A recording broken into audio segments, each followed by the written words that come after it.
नमस्ते, मेरो कविताको शीर्षक छ अंगदान। बचाउने ठूलो हुन्छ हारेर अरूलाई जिताउने, दिने ठूलो हुन्छ आफ्नो समेत खुवाउने। लिनु मेरो मस्तिष्क मुटु म मरिसकेपछि, लाग्छ जे कामहरूको खातिर झिक्नु संकोच नमाने रति। जलाइदिनु नचाहिने अंगहरू अन्तिम संस्कार गरी, बचाओस् त्यसले अरूको प्राण, सृष्टिलाई नहोस् क्षति। रोक्न सकूं कसैको पीडा, मोहविष नहोस् रति, ज्योति दिन सकूं अन्धोलाई प्राण गएपछि।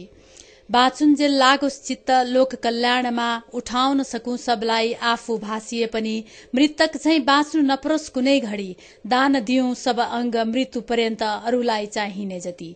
अलिकति जलाइदिनु संस्कारको खातिर, पृथ्वीको लाग्नु छ गला धरतीको तिर्न ऋण।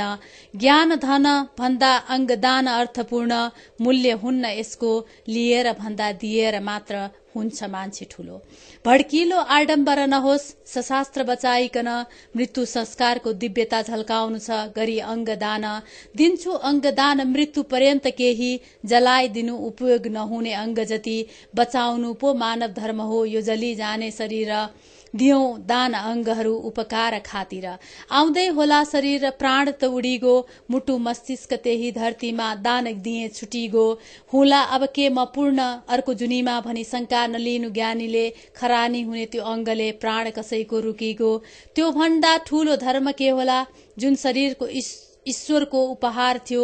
दियौं यो धरतीबाट विदा भई, अरू कोही बाँच्ने छ हाम्रो झैं उद्देश्य लिई। मृत्यु पर्यन्त के हुन्छ कसले देखेको छ र, हाम्रो अंगदानले कसैको प्राण रोक्न सक्छ। धन्यवाद।